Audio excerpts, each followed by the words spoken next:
Liru Pazzo tobaddeo mu mbeera yonna. Liru Pazzo nkulabye kuno kati kanjogere naawe nga kwoli.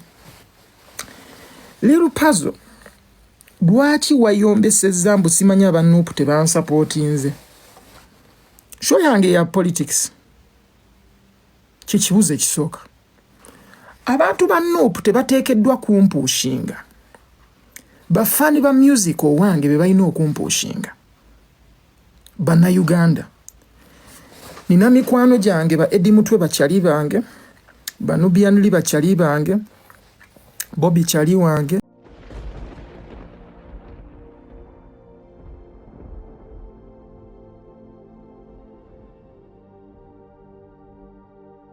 It's very difficult to perform each and every song. Watch together. Chiba chizibu nyo. Watch together. Okuyimba buli luyimba. Because the songs are many. Watch together. So you cannot sing each and every song. But guys, I hope we gave you something beautiful. Mulinde nga tufulumya videos. Mulinde mukatono kozi tugenda fulumya videos za sheyo. Mpola tugenda fulumya emukwemu. Eza show. Oba okitegeera zibeeko ekintu kye zibalaga oba okitegeera in terms of quality, the quality and what we gave you, it's gonna be nice, trust me. Footage ngenda mufuna and I just can't wait for you to also watch that and mulabe bubanga tewabaddewo, it will be nice for you to actually like see it oba okitegeera in all angles. Olabe bafan bwebadde banyumirwa, olabe bwe nabadde ku stage, okitegeera experience yabadde nnungi oba okitegeera. It was a really, really beautiful experience. It's something anyone should have paid for and watched because it's been 10 years. 10 years nga sikola concert oba okitegeera. Ate njagala kwebaza buli muyimbi yampostinze oba okitegeera. Kino njagala nkiteekewo. Buli muyimbi yansharinze ng'obudde bukyaliyo. Sigamba abayimbi abampostinze ku lunaku lwennyini. Oba okitegeera. Abo si bentegeeza. Ntegeeza omuyimbi yampostinze ng'ennaku zikyaliyo. Maybe Monday, maybe Tuesday. Okitegeera. Maybe week ewedde eyaggwa eri Shiba. Shiba actually yansurprising nnyo. King Saha yali akava mu show ye. Bobby, Bebe, okitegeera. Not to mention but a few cause bangi. So many artists didn't support me. Ate abamu nalimba supporting. But sikiina mbuzibu. Yes, sikiina mbuzibu. Cause show yajjudde. Okitegeera. Whether tebaataddemu maanyi gaabwe. Oba okitegeera kyengezaako kulaga. Tebaataddemu maanyi gaabwe, which is okay. Alien Skin, ya posting naye. You know, a couple of artists really posted. Liru Pazzo te ya posting yayomba. Okitegeera, which wasn't good. Ekyo nakyo njagala nkiyiseewo. Kosize wano kuyomba. But what I would love to tell you is that making a sense gokupostinga munno nti show ye gyeri ng'emaze osseeringa out. Nga tiketi baziguze zonna ziweddewo nga kati ate gwe bw'oyagala omuposting oba otegeeza ki? Obeera otegeeza ki? Gwe kirowoozeeko. Olabye ekintu kiwedde kati ate otandika okuposting oba otegeeza ki? Kintu kibi nnyo. By the way, this is a message to the artist. Mulekera okweyisaako. Bw'oba toyagala muntu, mulage nti tomwagala. Oba okitegeera. And this is the last message nze gye ngenda okwogera ng'eri negative. Njagala nkubulira amazima eno ye message esemba gye ngenda okwogera ng'eri negative. It doesn't make sense g'okupostinga muyimbi munno ku lunaku lwa show nga bulijjo obadde tomupostinga. Wandi mupostinze before because njagala mujjukire guys. Majority of the fans abalaba Apass be bafani be bamu ababa balaba fake famake. Mulimu abagala ennyimba 2 eza fake nga ne bagala ennyimba 10 eza Apass. Mulimu bafan abagala ennyimba 10 eza fake nga bagala oluyimba lumu olwa Apass. Naye nga bonna baba following. Okitegeera. So sometimes fani oli ayinza okuba nga tasobodde kulaba ku page yo cause ne page zino ziyisaawo ebintu mangu, so omuntu ayinza obutalaba. So naye ate bw'alaba ku page ya munne sometimes kiina kye kiyambako. Oba okitegeera, sometimes kiina kye kiyambako. So bw'obanga olaba munne alina ekintu kyakola mu supporting, you lose nothing. Okitegeera, you lose nothing omupostinga n'omuwa support ekintu ne kitambula. Era nayize buli omu namulabye yampostinze leeti, yampostinze amangu. And let me be honest with you, I take everything personal. Everything, I take it personal. Teri kye neerabira. I never forget. Kwegamba mba ndaba. Era mba mmanyi ne ngamba oyo tanjagalisa. Naye gwe natidde. Mbe mbagambye leero olunaku lw'ensembe okubeera negative. Leero olunaku lw'ensembe okubeera negative. Because njagala waliwo ekintu kye nyalo yisaawo today so that okimanya. Era kyova olaba nkugambye so many people balowooza mbu omuyimbi bw'abanga talina hit tasobola kukola concert abantu ne bajja. Si bwe kiri. Bw'obanga osobola okukola music nga mulungi nga abantu bamwagala, people will come and support you. Era if you are an artist out there ng'olina ekintu ky'okola ng'okimanyi kirungi, sigala ng'okikola. Don't give up.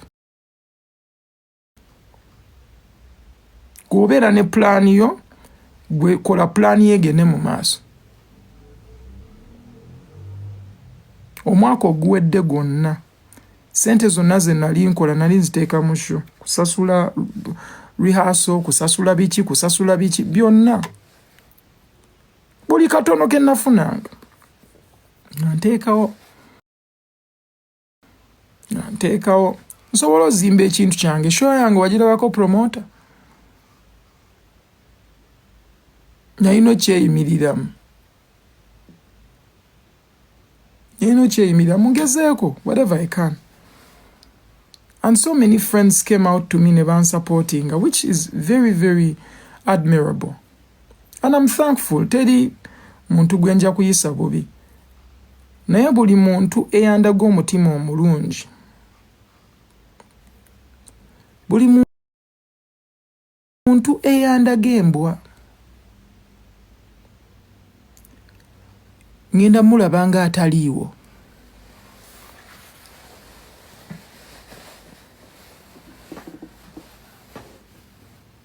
Ojjaba olina by'okola mbirabe neme biraba.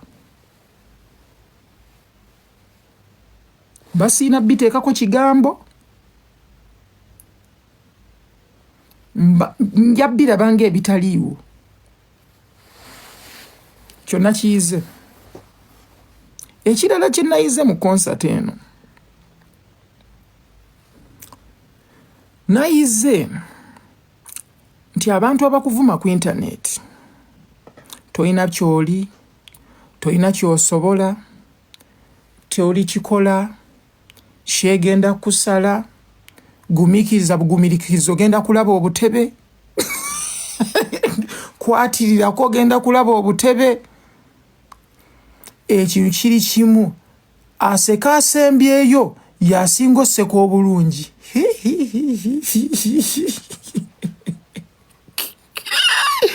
Who laughs last laughs best. Okitegedde bulungi? Who laughs last laughs best. Bannange temunyooma bantu. Tandika onyigisa omuntu lwakuba ogolooza tekigenda kukola, kireke gwe linda kolabe.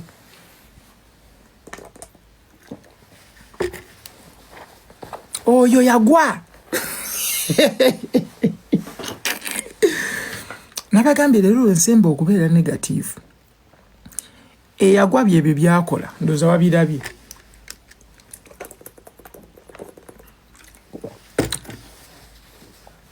Eyagwa bw'atyo bwakola. era bwe kubanga okugwa bwe kutwe bukufaanana okugwa nti nagwa nga kufaanana nga sho gye twakoze ne bafaani bange abaakabi nyeyongera okugwa banga okugwa kunyuma maama kanywe kutuzi okugwa kunyuma okitegeera kunyuma bulala bagambye leero lwensembe okuba negative kozi nayize ebigambo bino ebyantu beboogera kuno online olinayogera kiri nze nina abantu abansuubiza nze gwolaba wano ngenda gula tebo 5 ngenda gula tebo 4 ngenda kukola bwenti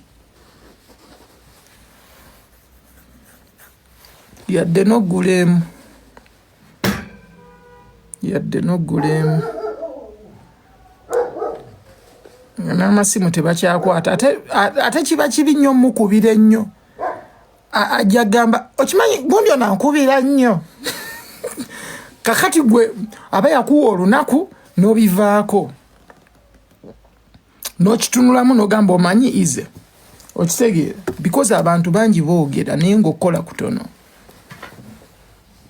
nesebo omuntu wakwagala ajja so njagala okwebaza bafanzi mwenna abazze namwenna abapushinze sho kozi osobola okubeera nga nze napushinze napostinga nga omuntu teyakiraba naye ate gwe n'okipostinga oba n'osharinga kyentaddeyo then omuntu n'akiraba okitegeera oba okoze kinene eri obulamu bwange ate oba okoze kinene nnyo eri faano yayagala okundaba waliwo faano wange yali agulira buli faano yalina 7,000 I think bamwita Shaylee buli faani yalina 7,000 yali amugattirako 5,000 n'amugulira ticket yakikolera bafaani abawera 5 nga buli omu amugerezaako n'amugulira ticket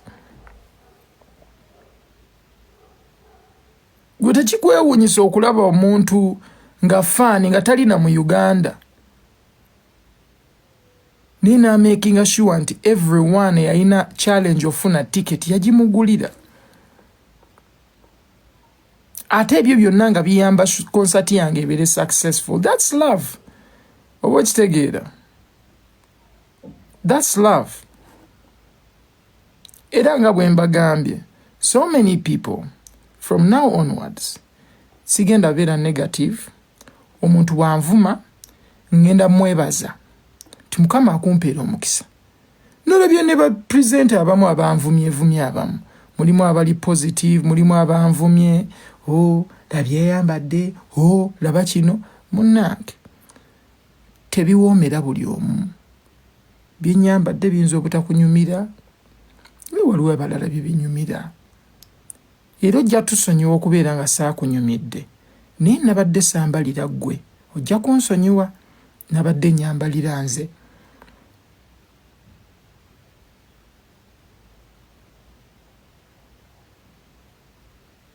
Ompulidde bulungi? Nabadde nyambalira nze. Era teri lunaku lwakola dduuka nenzija nkuguleko engoye.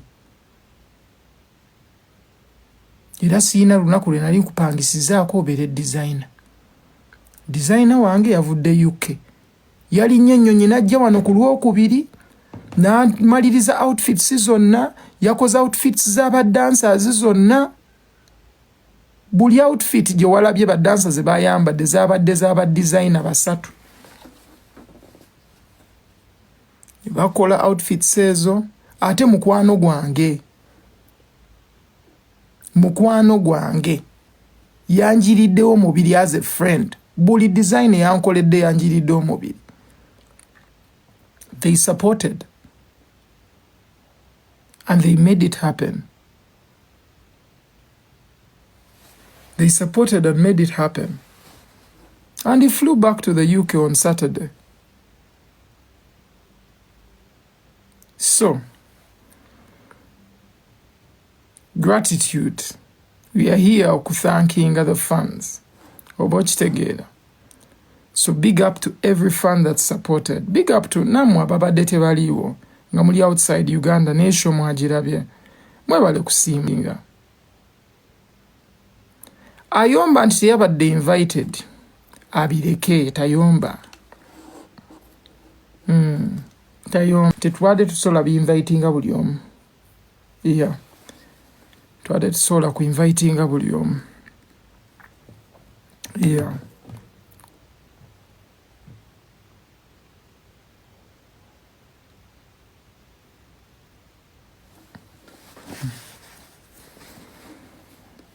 Nabagambye nimbagamba wano nze bigi wano nga muwakana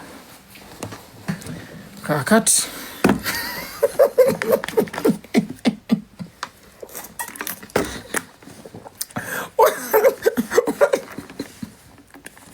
alwe yangambye Apass ke wakubye sheeyo ogenda twogerera bannange sigenda kikola sigenda kuboogerera bino bemugamba mu Apass ke wamaze show ko tulangire nati sigwa yimba obulungi ko tufuukire ekizibu sigenda kubyogera sigenda kwogera bintu ebyo koze ebintu byonna mubimanyi lwaki mba mbyogera kati mbagambe munayimbye bulungi mubadde temulaba mbagambe stage yadde enyirire ya Fenoni ekyo mwadde temukiraba ndumandi wange Kabu ne Triton bakoze omulimu omulungi ekyo mwadde temukiraba mbagirira mwadde temukiraba abampulidde nga mpunya bulungi ekyo mwadde temukiraba ebyo byonna mwadde mubiraba kati lwaki mba mbinyonyola abantu nze bintu sigenda byogerako ebintu mwabirabye sinaba nakuteekayo video yakwebaza bafaani ningenda gisaayo yonayo mugirinde okwebaza bafaani ate bafaani abamu baŋŋambye nteekeyo akawunti banyongere sente sente zenabakyaginze zabadde ntono ekyo ate kyankubye wala ekyo kyankubye wala omanyi faani okugamba nti sente zewatukyajinze zabadde ntono gwenza ogamba nze abyogera gwe genda okebere ku Twitter ku X mugiyita X bafaani babyogedde ebyo byonna ate nga babadde waliwo n'ababiŋŋambye physically because show bwe ziggwa usually nze buli show zange bwe ziggwa ekintu kyensinga okukola kugenda mu bafaani n'embeebaza okitegeera so kinyamba like okumanya feelings zaabwe abamu basayimbye ennyimba zaabwe ezimu nembagumya nembagamba olulala ndiziyimba oba okitegeera so usually ngezaako connectinga nabo okitegeera ngezaako nnyo connectinga nabo nemmanya bwe bakola ki nemmanya bwe bafiiringa bafaani bange oba beetaaga ekifaananyi nenkibawa oba okitegeera because guys obulamu bumpi okitegeera omuntu waba akwagala mubeererewo akuyirawo omubiri faana ajja n'akulaga laavu n'akukubira engalo n'anyumirwa naawe music ate gwe n'omweragirako okitegeera kiba tekigatta anyway nze bwe ntyo bwe nkiraba okitegeera gwe kebeera kebe TikTok yange sikweka bantu benfollowing ate funny enough most of the people I follow on TikTok are my fans si bayimbi it's not the artists. Mr. Silverback, big up on yourself, man. Thank you so much, man. Twachikubye. It's a blessing. Watch together. Man, I would rather follow my fans than follow musicians. Because, man, abayimbi banji bali fake. Watch together. Ate konyonga wembagambye, today will be the last time I'm negative. Ate nkyogedde why? There is no need to support someone last minute nga yaserinze out oba otegeeza ki. There is no need go kupostinga omuntu ng'obadde ojja omuvuma buli lunaku show ye neetuuka ne weefuula nti omwagala. Kozi nina abantu be nalabye nga bulijjo banvuma naye ssebo naakuteekayo katongamba onteerayo ki nga tonjagala tukikola it is unnecessary. weeyongera obwa fake ate nze sidiringa na bintu biri fake. It is always real. Okitegeera? It is always real. Nato Boss, big up on yourself. Young and bad artist, big up on yourself. I've been watching some of your videos. I think you're really talented. Ekintu just kyongeremu, okitegeera? Kyongeremu obeere ng'okyongeramu buli time, man. Ojja tuuka gy'oyagala. And as long as you're surrounded by the right people, you have a future, man. You have a future. Oli very skilled. Oba okitegeera? And skill yo just ogina gishapeninga. Ojaba wa tabu nnyo, kyenyinza okugamba. Liru Pazzo tobaddeyo mu mbeera yonna. Liru Pazzo nkulabye kuno kati kanjogere naawe nga kwoli. Liru Pazzo, lwaki wayombesezza mbu simanya abannuupu tebansapootinze? Show yange ya politics. Kikibuze kisooka. Abantu ba Nuupu tebateekeddwa kumpuushinga. Bafani ba music owange be balina okumpuushinga. Bannayuganda. Nina mikwano gyange ba Eddie Mutwe bakyali bange, Banubianli bakyali bange, Bobby kyali wange, nsobola okulaga n'essimu nga nkoonako, bonna mikwano gyange. Ate bonna babadde bamanyi show yange. Liru Pazzo wakoze bubi nnyo okomplaininga nga ate olina essimu yange osobola okunkubira. Okutandika okukiteeka ku internet nti Nuupu tensapootinze ng'ate mbabeereddewo. Kituufu mbabeereddewo. Oba okitegeera? Naye si bwetyo bw'okola. Ojja at least mu kabox n'oŋŋamba gundi olowooza n'akuteekayo. Abamu ku bo baba n'ebintu ebirala bye bakola. Badde bava mu show ya Saha, bapushingirako Saha and stuff like that. Ate babeera busy.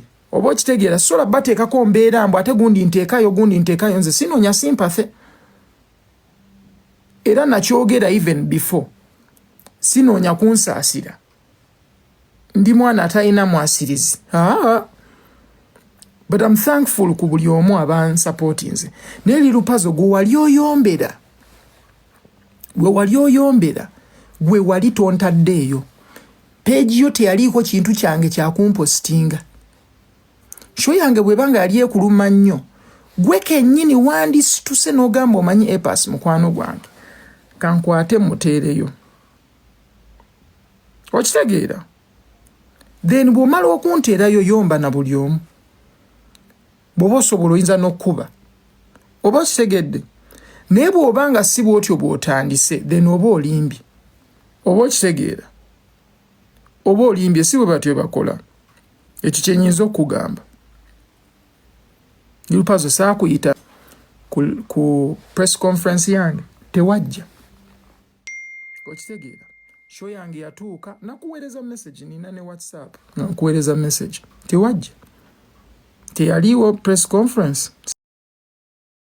Saakuyita. Tewajja. Then ozze ku internet oli mu kuyomba n'abantu mbusimanya tebansapootinze. Era naseka busesi bwe nalaba post yo. So kiba kirungi ebintu obikole mu bulala. Bw'obanga olina ky'oyagala okwogera, kiyiseewo nga ne tokiyisiza mu side eyo ya kukontanya abantu. Because nze saagala buvuyo. Actually leero lwe lunaku lw'ensembyeyo okwogera ebintu bwe biti kuno. Sitera nnyo okwagala buvuyo. Njagala nnyo n'enkola music wange. Abampagira ne bajja ne bampagira nga ne sitaddewo nnyo mbeera. Kozi nina abantu bangi Pazzo abansupportinga nga bawagira NRM, nga bawagira DP, nga bawagira Piraawo. PLU, bansonyi si Piraawo. PLU.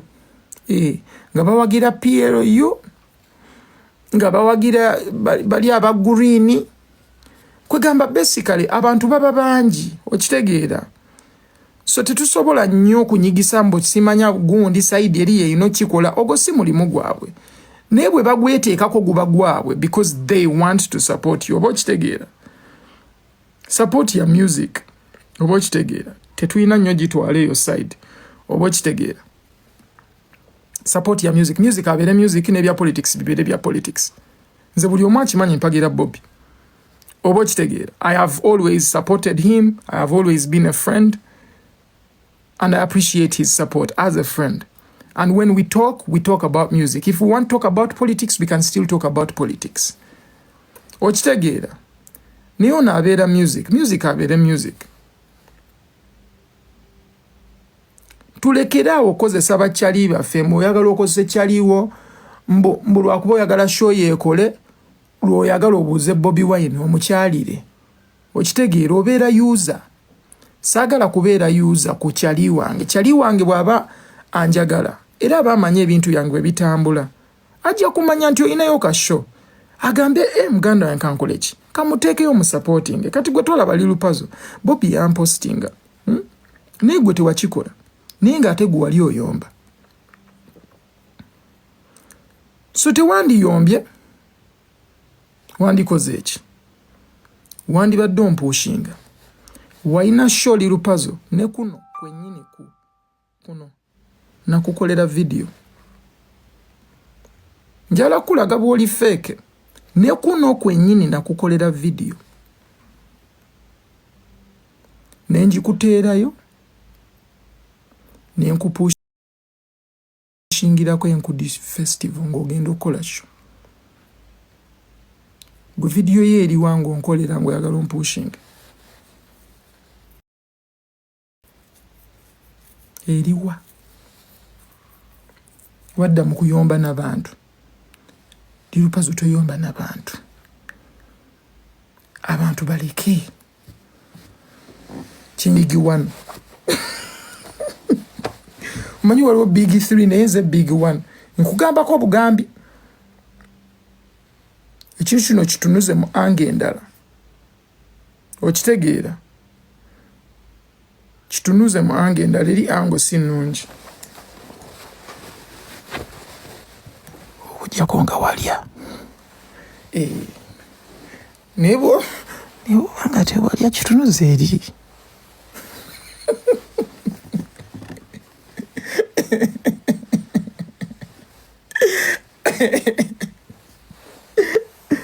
Osegeera.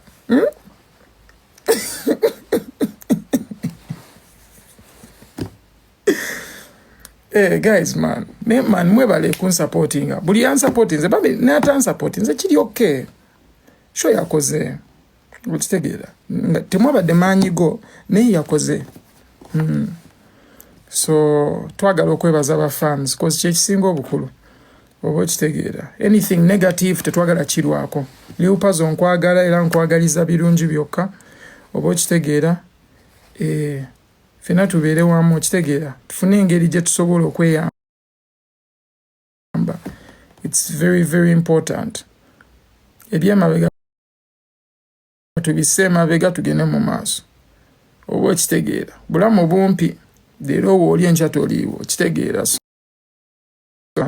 Big up to the supporters. Big up to everyone that came for the show. Nze maani mwanzikakkanyiza. Sijja balimba. Nina omuliro mungi naye nakkakkanye. Nze nkubuulira amazima. Love gye mwampadde nakkakkanye omuliro gwakkakkanye. Navaze okuva ku show ne ngamba kiki ekibadde wano. Tolaba nti nze big one naye nakkakkanye. Kikyali big one. Nkyali big one. Yes. Kitegete. Nakkakkanye bambi mwebale nnyo.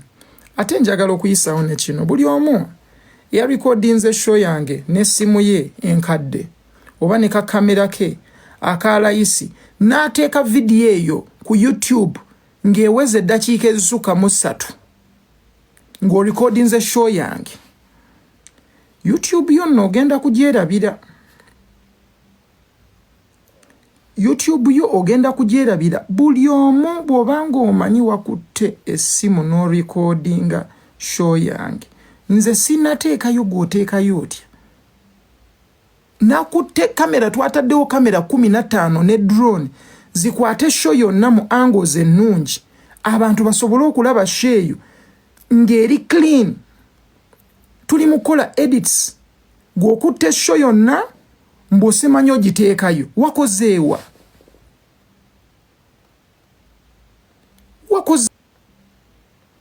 Bannanga Abannayuganda aba YouTubers omanyi omuntu wa postinga wano ku TikTok nga postinze bu video bumpi ki making a sense. Tokwata content wa muntu omuteekeyo ng'owuwo. Okitegeera si kirungi. Okwata show ya munno yonna sebo gw'ogiteeke ku YouTube yo. Oba otegeeza ki? Kati bwe ngenda n'enkunyiga strike channel yo ne bagijjayo ogenda kutandika okuyomba. Okitegeera naye nga gwe wakutte show yange amaanyi gange gonna okutte show yange mbu gw'ogiteekayo ku YouTube yo Apass live in concert. Bannange muyige ekintu kye bayita copyright. Nze okustrikinga tekitwala ddakiika. Okitegeera tekitwala ddakiika. Tuba twagala bannange bafaani baffe tubawe ekintu ekirungi.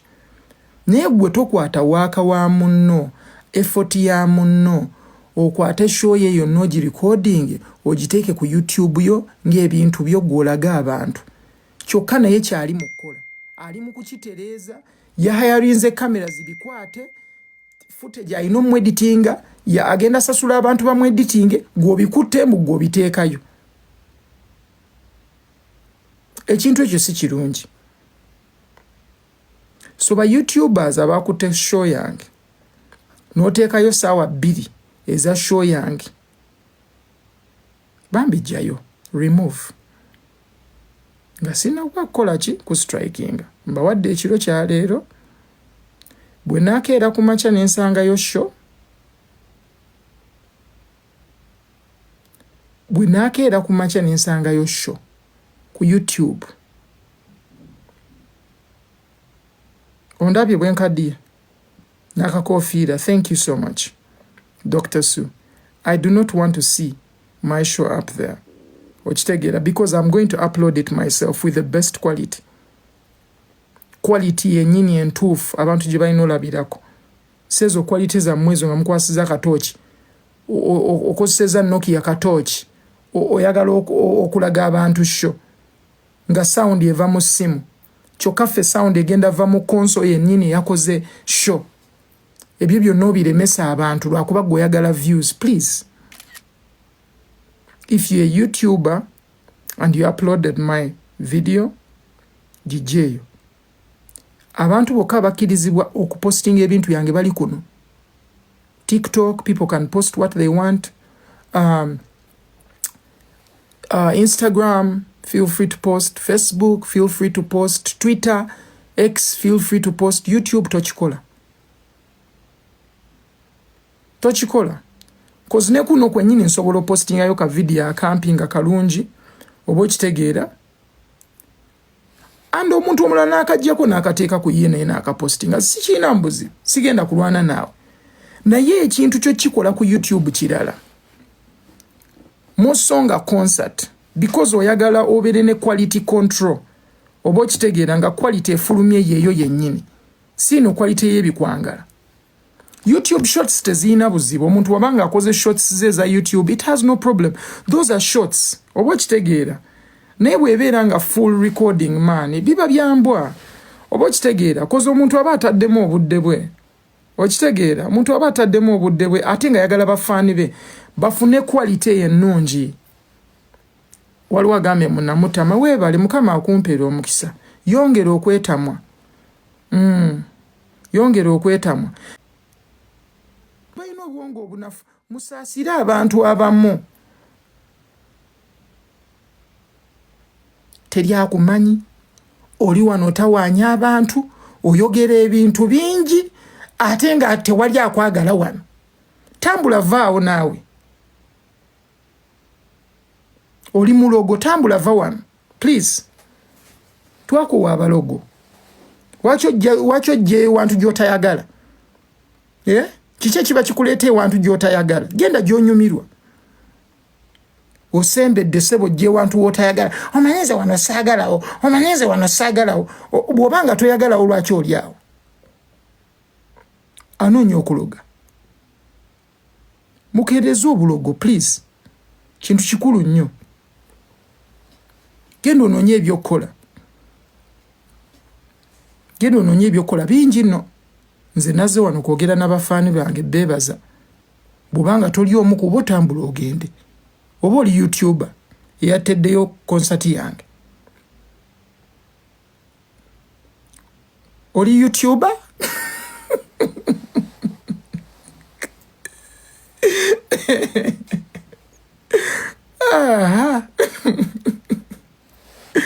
nemwe bagayizi njala mbayigiriza ekintu kimu mu bulamu ng'okola ebintu byo bikole ne bw'oba ng'obitya nga like oyinamu okutya kukulaga nti ekintu ky'okola ky'amaanyi bw'oba nga totiddeemu that means ekintu ky'okola oluusi kiba kinafu ne buli oweechallenging ekintu ne kibeera bit difficult kiba kirala bwe twali tutegeka sheeno Steve yagamba naye musazeewo 31 nga bazaayo abaana ku masomero olunaku olwo lwe mulonze mu nnaku zonna yamba nga muli bakkakkamu nnyo mwesize eki negamba tujja kukola olunaku olwo lwe twagala era olunaku ne lutuuka naye nga n'ebisaanyizo tubiina for example abantu abatuufu twali tubayina ate ng'asookera ddala yo yali waggulu gwe tutalaba katonda then nga n'ogattako ffe ffenna. The main thing you have to have in life doing anything, Tammy, big up on yourself, is have faith and confidence. Bw'oba ng'olina olutalo lw'ogendamu in life, ng'ogenda mu battle yonna, oli twice defeated, wawanguddwa emirundi ebiri nga tonnaba kugenda na mu lutalo bw'oba ng'olaakinga confidence. Olunaku lw'olaakinga confidence mu ky'oli, mu ky'okola, that is the same thing ekigenda okwalayininga mu bintu by'okola bireme kutambula.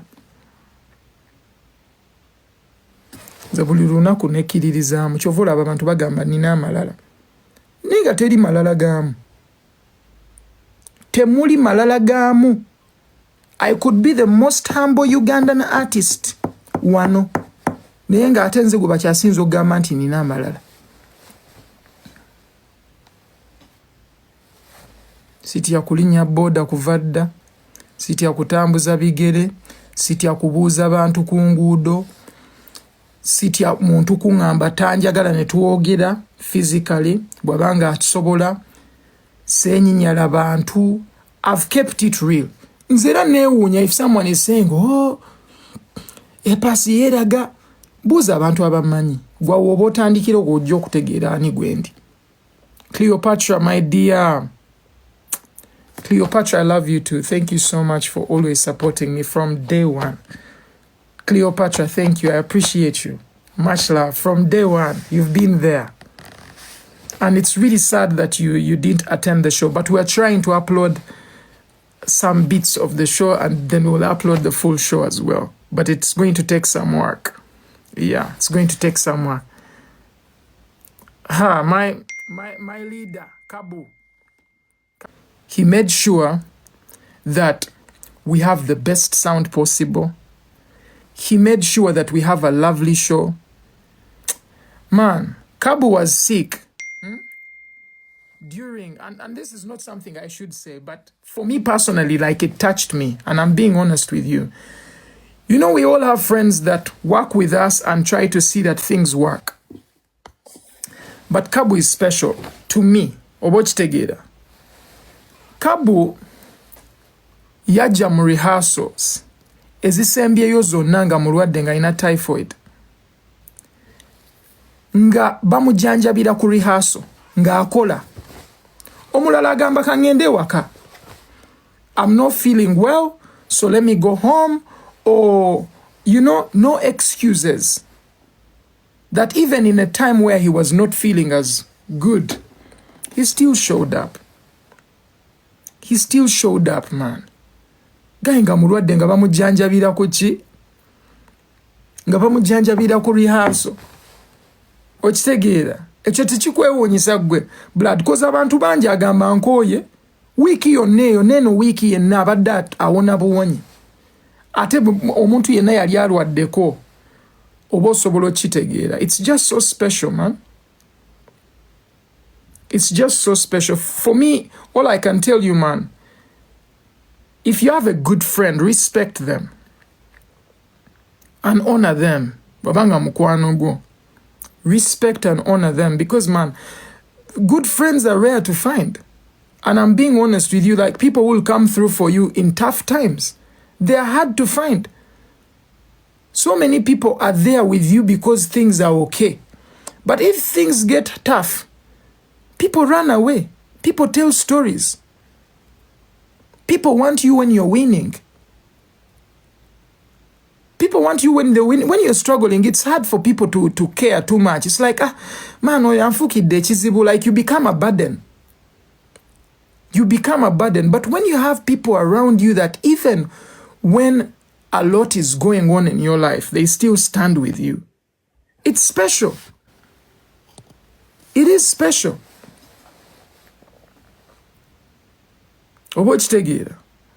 For me, that's what I can take out. Try it on. You know? Was there all the time, man. No excuses. And it's very, very important. It's very, very important to honor your friends. Just like the Bible says, honor your parents. I honor my parents and I honor my friends and I treat them with respect because they deserve it. They deserve it. So I'm very glad. But man, big up to my sister. My sister yasinga. My sister made that show happen yeka. Buli kimu yakikoze. Oba okola tickets designs, okukola wristbands ze batasobola forginga bagezezaako ziforginga. Era baforginzeeko ezimu. Simanyi oba byayiseemu. Cause twazikola nga ziri unique. Nga bw'okola eri fake tusobola ogiraba. So many people try to do stuff around the show. Cause abantu bagezaako okuyiiya bonoona ekintu. Dax Vibes, big up on yourself. Thank you for showing up for me. Webale nnyo okubeerawo. Oba okitegeera. Like, it's humbling okitegeera n'okubeera ne sister wo ng'afaayo okitegeera. So my sister was very, very kind to be there throughout all the challenges, all the tough times. Nga tugezaako ku making sure things happen. Our sponsors, man, abafuddeyo kututeekamu tebabadde bangi era nga bwe mwalabye. We didn't really have a lot of people supporting us. But we pulled it off. Okitegeera. Promoter Bagonza, nze kennyini.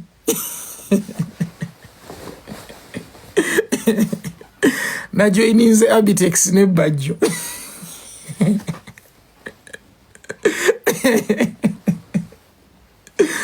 Kizibu nnyo ssebo okwekauntingako. It's rare for someone to count on themselves and say, okay, omanyi kino ekintu kankigendemu nze kennyini. Kizibu. Oba okitegeera, it's really tough. But you can do it. There is a possibility that you can do something. Ate man bw'omala okikola n'otegeera ebizibu ebikirimu, ebirungi ebikirimu, okitegeera. It's very, very important sometimes to challenge yourself. Oba okitegeera. Very, very important. Because ebiseera ebisinga omuntu akwata ekintu kye n'akitunda. N'agamba nze kino nkivuddemu. Oba okitegeera. The YouTube content term is going to be amazing. Trust me, I'm picking out songs. And by the way, the guy editing video zange, Maurice Kiria yali mu editing video zange za concert yange. Muyimbi munnange. Mukulu munnange. Era ya directing ebintu ebimu. Wali ku camera n'abayambako ku bintu ebimu here and there to make sure that we have nice shots. Eza stage, eza audience, zonna yagezezaako kikola. Oba okitegeera. Yeah, and the sound, the sound engineer, the sound was crystal clear.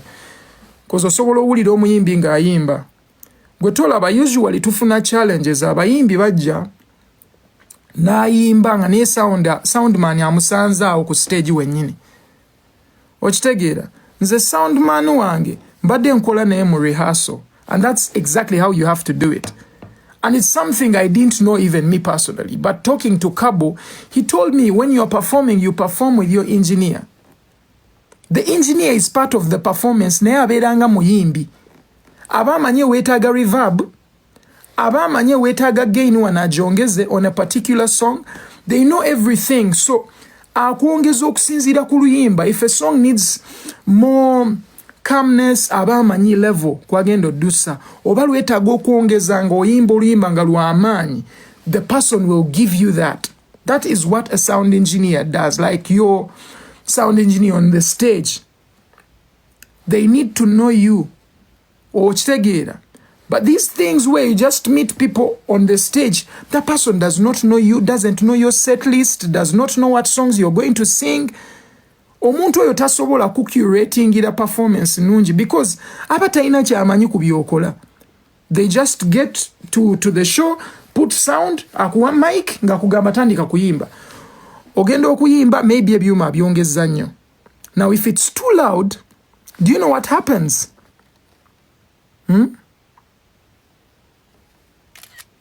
We had an album. Wait and see.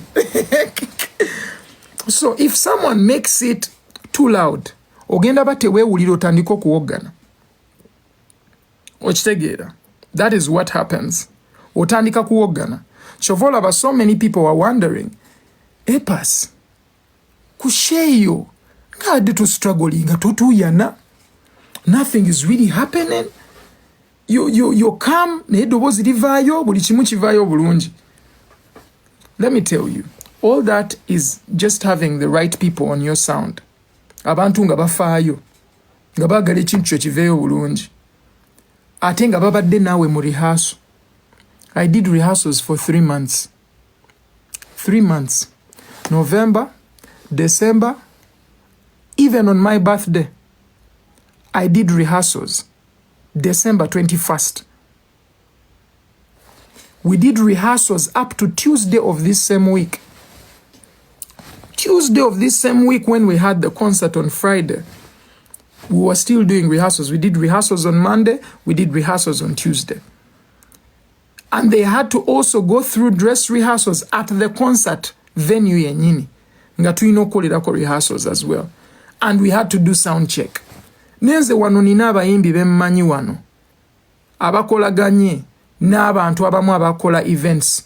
Omuntu n'amugamba, watch tokola sound check, n'agamba nze ennyimba zange nzimanyi.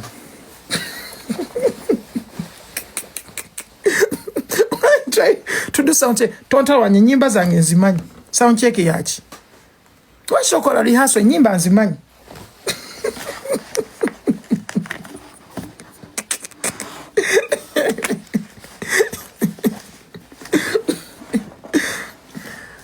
Ba Beyonce abo betwegomba, ba R. Kelly, ba Michael Jackson, all those guys, they work hard. Chris Brown, wali olabye ku show ya Chris Brown otya? Era kyova olaba nze mu music industry muno abantu bentunulira batono nnyo. And I'm just being honest with you. Natunulira bayimbi benajja nkulandaba. Ne as per now, bayimbi batono bensobola otunulira ne ngambo oyo asobola oku-inspiring. Batono nnyo tebawera. Balubatu. Atasookera ddala Maurice Kirya. Maurice Kirya afa ku sound ye. Afa ku buli kimu. Details zonna zifaako. Details zonna zifaako. Dax Vibes woba oyina concert kirungi nnyo rehearsinga tosobola kukola byota rehearsinze. Ate bye bino abantu abalowooza mbu okwonoona ssente or whatever. No. Make sure you rehearse. Make sure you do it enough. Make sure your people know what you're doing. You get me? These people that we look up to, they work so hard. They work so hard. We are too lazy. We need to pick up our socks. And I mean this in a general way. I'm not here trying to make myself bigger than any artist. I'm not here to make myself bigger than this person. I'm not bigger than anyone. I'm here just telling you as a fact that I feel like it's prudent for us to do more. That when there is something that you want to do, try and put in the hard work. It will show. It will show. Toja kwetaga ku explaininga. Nze sisobola ku explaininga sheno. Bwe nayimbye byonna mbikunyonyole. I have so many other things byensobola n'okulaga ebyanyambyeko. Nga just njagala muyimbi munnange oba okitegeera. Nga njagala maybe muyimbi munnange asobola onyimanya nkina asobola okikosa ne kimuyamba. I'll show you more details actually bwe tunaakola documentary because mu documentary eya Nsonga sinagenda ku show. Kweri kuno nabadde njogera nga sinagenda ku show. Genda ogirabe video esembayo kuno bw'onoova ku live. Just watch the video before. Gye nabaddemu nga nkyali mu room nga sinagenda ku stage. Nabadde mukakamu siina kyendowooza mbu kigenda kyankalana because nabadde entrusting a team yange. When you work with a good team, you're not worried. You're not thinking about every single detail because you trust that they will do the best and you will also do your best. So you focus on what you do best. What did I focus on? I focused on dressing up, but the people who are dealing with that, I had 4 people nga banyambako ku kwambala, just 4 to 5 actually. Just dressing up. Because every set gye twabadde tuvaamu nabadde nina okwangu okukyusa outfit in a different way. Bw'aba dancehall nga nzize mu vibe eyo. Bw'aba R&B wandabye naze mu white. Bw'aba reggae nabadde ne green eyo mulimu black mulimu ki. You do that oba okitegeera because a show is an experience. So si muntu kujja kulaba show oyimbe buyimbi just. There are more things that are needed. Oba okitegeera sometimes to give people something to look out for. Oba okitegeera gambe oh this is actually really good. Oh that looks nice. Okitegeera nsobola okwambala t-shirt emu nenzija ku show era nenyimba neggwa. Oba okitegeera era si kibi omuntu okola watyo. But sometimes kirungi nnyo gattagattamu okitegeera okusinziira ku experience gy'oyagala okuwafaani akulabe mu ngeri endala. Ngokubamu akafaananyi if you had your girlfriend and she's dressing up nagenda nayambala olugoye olumu najja nakulaga bwanyumye okitegeera n'omugala sooka okyusa oyo yambala olulala then she goes n'akomawo ng'ataanyirira nnyo. I don't know if you get that. Kiri very important. All those details are very important. Oba okitegeera because it brings out the show. Walabye ekintu feno nkye yakoze like let's say mu intro bwe yatandise. It's something beautiful nti omuntu takirabangako bwe kityo. Sate n'akiraba alaba omuyimbi atambulira mu muliro. But remember nabagamba twokya. I hope you remember that. Ate Nesim was in the audience. That means tuba twokyeza ddala. Okitegeera. So we definitely needed to give you that kind of experience. But guys, I would love to beg, just for fans. Musiima omuntu ali unique. Okitegeera mumupushing oluusi muteme gamba bugambe nti oyo wa WhatsApp. There are so many young artists man nga bali talented one. Naye ng'oluusi ffe nga bafaani baabwe tetubawa the love. Tubajerega ne tubamalamu amaanyi ne babivaako. Naye gwe tomanyi impact join on someone. You may put down an artist or a young boy trying to do something eyekiririzaamu. And this boy will quit music atandika okubba ate gwe akuleetera obuzibu oba afuuka omutemu. Ajuba kuba omuntu ekicupa and something like that could happen. But ng'ate gwe akikoze. Ng'ate tosobola na kukirowoozaako mu bwongo bwo nti gwe yakikola. Maybe omuntu asse na muganda wo. Anything can happen. But why would that even happen? It happens because tetuteeminga bumwa bwaffe buno okitegeera. Majority of the times we just speak. you don't even think about what you're saying to someone. Because negative things stick in our heads more than positive stuff. You get me? Negative things stick more in people's heads. Me personally, I have found a way to have mental fortitude that I can work around anything, whether people beat me down. But there are so many people abali fragile. So as we use social media wano tuogera tukola biki byonna byonna tubeeremu ak'obuntu because it's important. It is very prudent. It's wise and prudent to be human. It's wise and prudent for you to have empathy, for you to put yourself in someone else's shoes. Nga nvuma omuntu ndowooza ku bwawulira ne bwe kinaamutwala. Nga nafuya munnange nfuniramu wa. Naye ate if I lift this person, what kikye tufunamu bwe muyimusa oba okitegeera? Bwe muyimusa kibeera kitya? Tubeere more positive, guys. Me, that's what I beg, man. Bw'oba ng'oli fan wange ng'olina ekintu ky'oyagala otwala from me, take one thing. Be humble. Era ojawulira abantu abagamba oh Apass wa malala. Just music wange gwe mba njubisa. Naye siina malala. Oba okitegeera? Mba nina ojjubisa omulimu gwange because Abannayuganda tebawulira nga tojjubisa kintu. Ebiseera ebisinga babeera nga abatabiraba tebiriiwo. Wotayogera tewaba muntu akiraba. They be saying okitegeera? Ngeda anyone here would have their product. Let's say you had water. Nga you're selling water on the market. You cannot come and say mbwa amazzi gange gagezaako. You cannot come and say my water is not the best but please buy it. You come and say I have the best water in town. Neze wengamba I have the best music in town. Kizibu. Oyayina amalala. Negwe bw'obanga otunda obuswaki mu kibuga tokiinaamu buzibu ogamba obuswaki bwo bwa bbeeyi. Era obuswaki bwo bulungi kyova olaba bwa bbeeyi naye gwe ogamba oyo yeefuula walakizale. Naye gwe mu nkolayo tokirabamu buzibu. Muganda wange ndi muntu but ate ndi product. Okitegeera kyengezaako okugamba. Kati gwe lwakuba ekintu tokirabiranga mu angi eno ogezaako kikuwa nsobole okukulaga nti byoyogera bya kidongo. Nti naawe kennyini twandikuyisa ow'amalala naye si kye tukuyita. Tukuyita omuntu atunda ekintu ekya quality. Tetukuvuma kugamba olina amalala olowooza oli waakabi biki. Nedda. Omusajja atunda ebintu bye ebyebbeeyi.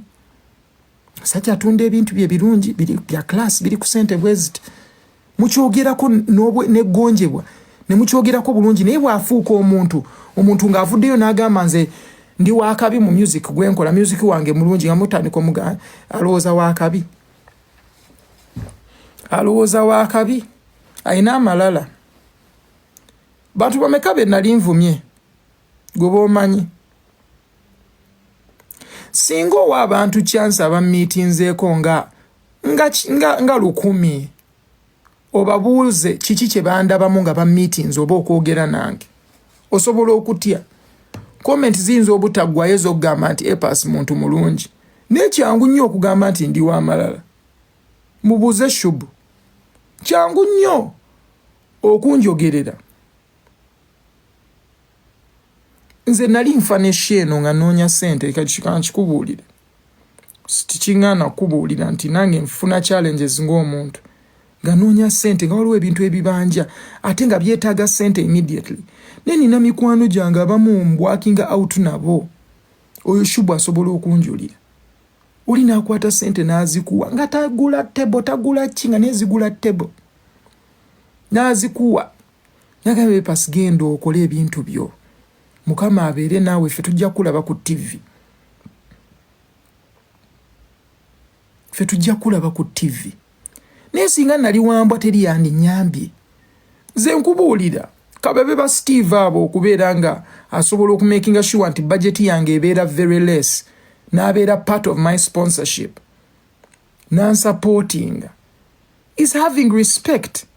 Gosobola okutula onoloza amalala tegayina gye gatwala muntu yadde n'omu anywhere. Gabriel K. Brand active. And he promised me long time. He said, man, Apass, I like what you do, and anytime I will help you. When I needed billboards, naina ku printing abo printinzi skins ezo. Nga billboard space bampadde za bwerere. Billboard space musanvu. Nembeera nga mu kibuga mwonna mwendi. Nenga nazeeterayo nze kennyini. Nenge bazintereyo banyamba buyambi.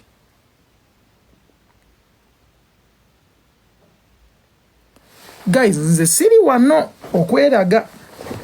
Ngambe ndi mugagga, busimanya biki. That is not for me. Okitegeera. If there is a challenge and I just want someone to know that nothing comes easy. Ira tiwaba akulimba. Nze sibangako walakizale. Banzala mu Kisenyi. My mom and dad, I was born in Kisenyi. Wanseeyo. Niwankubadde osobola okundaba n'ogamba mbu njogera oluzungu olulungi, ebyo byonna mbize kuba bazadde bange baafaayo. Tusome, muzaddewo ne yeewola. Pazzo amina Mukama akumpeera omukisa. Okitegeera, bazadde baffe ne beewola ne basobola okusomesa ne bayiiya. Kubanga nze nkimanyi, like, it's a trophy. It's good. But rewards eziva mu bantu mani okusanga obusanzo omuntu nagamba mani oluyimba lwampisa mu time gye nali nga nzibu. Kinsingirako okumpa award. Kusanga omuntu just nga musanyufu nti maybe ayina kye yanjigirako. That's the most important thing. All these things you can win them. Ne tebiina nnyo. Impact gyoleka mu bantu mitima gyabwe is the most important thing. The impact you leave in people's lives, how you treat people, it is the most important thing. People will never remember your words. People will always remember how you made them feel. And for me, the thing I want to do, like if I go somewhere, like let's say to perform, I try my best. Why I sit nenzira nembuza bafani nze ndabye abantu nga bapostinga mane Apass yaneewunyisiza najja mu bafani n'ababuuza nga amaze show ye ekyo nkikola buli show yange buli abadde ku show yange si mbuuza bafani buli wamu I come n'atali fani wange nzija ne mubuuza ne mugamba hello how are you cause nfulumye bweru these people here came out to support you. You lose nothing to spend 1 hour or 2 hours obuuze bafana. Toyina kyo losing. Connecting n'abantu. Tata wange yangamba nakutwala mu masomero aga amalungi. Not because just osoma obeere ng'oyise ng'osomye bulungi. Naye yangamba nakutwalayo osobole connecting n'abantu. Because it's the most important thing. Osobola okusoma obulungi byonna n'obikola naye bw'oba nga tosobola building relationships with people. Life eno ekaluba. Life eno ekaluba. Era nze eno show yange yaŋŋonzezza nnyo ng'erinnya lyange. Kozo ojja kuyisa abantu bubi today ng'enkya obeetaaga. Ugambe kati how am I going to manage? Faith, big up on yourself. How am I going to go through life? You've squeezed people. For me, Darrington, big up on yourself. Much love. That's why my motto, ababadde balaba status zange, usually my motto is manners will take you places. Ye motto yange. Empisa. Zijja kutwala mbifo bingi. Era nze mbalaba abantu mumbeera kuno ku internet ne muvuma n'okola biki byonna ojja bikola naye lumu bigenda funa we bikunyigisiza. One day, one time, it may take long, but it won't take forever. Nja kuwa example ya mukwano gwange awo yiga mukwano gwange oyo yasooka okugula table ku concert yange. Yiga yakuba art piece eri eriko dollars ebyayi gye ntolo tuula nga nkola live. bamuyita Joshua. Yiga art muvubuka nga mmwe ng'omuntu yenna ate mukwano gwange. Yiga kasita yawulira nti nina show ye yasooka okugula tebo. Ne muvubuka muto naye wali abantu abakulu nga balina ssente zonna nga tayinza kuteekamu yadde 10. Manya mikwano gyo. Kati gwoloza nsobola okwerabira Yiga. Kozi yeno concert yange esoose. Bwe mbeera n'opportunity yonna nga mmanyi nsobola omunyigawo nange ngenda mmunyigawo. Koza ndaze obwose Luganda. Oba okitegeera. N'okusupportinga mu challenge gy'oli muntu ogezaako kola kintu kinene. Naye n'akitunulira n'agamba muganda wange ono muyambye ntya. Guys, mujja kumpaana Apass yakoze share y'ebbeeyi. Amazima gali nti gonna tegabadde maanyi gange. Abantu bangi abanyambye okola share eno. It was not me alone. It took so many people to make this happen. Saagala kutwala wano bitiibwa bya kintu kye sikoze nzekka. I don't. Okitegeera. So I'm very thankful for every fan that supported. Thank you so much for supporting us. Thank you so much for showing us love. Thank you so much for believing. Man, obutagwamu maanyi. Because sometimes abantu abamu abanvuma basobola olowoozesa fan sikyayina tune, sikyayina siri relevant biki, naye nagwamu amaanyi. Naye man mu butagwamu maanyi okitegeera ne mujja mu time ngeri challenging nti abantu bazayo baana ku masomero, abantu balina challenges bakava mu festive season, nene mujja man. Tewali kyenyiza bbawa okitegeera okujjako love ne music wange. Teri kirala. So thank you so much to all the fans, man. Mwebale nnyo. Oba okitegeera mwebale nnyo. Thank you so much. And I would like to wish you a good night, guys. You know, kwebaka encha ndi biwanvu. But guys, thank you so much. God bless you. Nja kuba nteekayo video ebeebaza as well. Ebalagako ne snippet ya show. I hope you watch it. Ne musoke mulabe ya behind the scenes. Mulabe bye nabadde ndowooza nga sinaba kujja ku show kuyimba nga sinaba genda ku stage. Cause naye interesting. But guys, big up on yourself. Much respect. Mwebale nnyo man, ba guys ababadde ku TikTok abapushinga show yange. Rising Star.